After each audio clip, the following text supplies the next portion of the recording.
So what happens if this works? What if this isn't just a headline or historic first, but the start of a new kind of leadership model, one that delivers real results? Because here's the thing, if this works in Namibia, it could change the conversation everywhere. First, Africa would have a new blueprint. Namibia could become a case study for what African governance looks like when it's inclusive, ethical, and forward-thinking. If this government delivers on jobs, education, healthcare, and economic justice, it might force other African nations to rethink how they build leadership pipelines, how they treat women in politics, and how they structure power. It could help dismantle the idea that strong leadership must be authoritarian or male-dominated. Second, the world would have no more excuses. See, for decades, the global north has treated gender equity in leadership as a nice to have.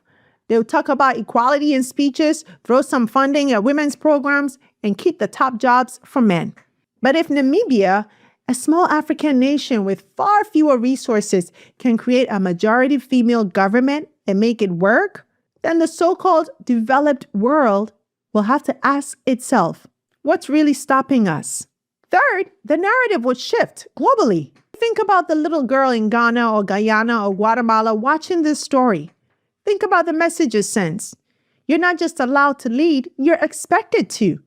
You can shape nations. This is about more than quotas or representation. It's about building systems where women's leadership is normalized, not exceptional.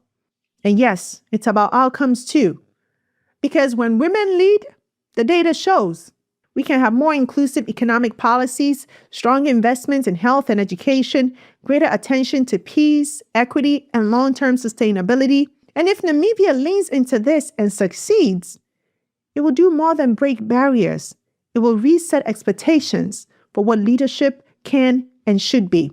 So, as Namibia embarks on this bold new chapter, the question is no longer, can women lead? The question now is, what kind of world becomes possible when they do?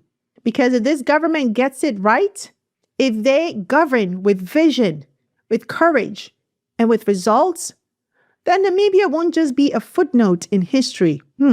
It'll be a turning point.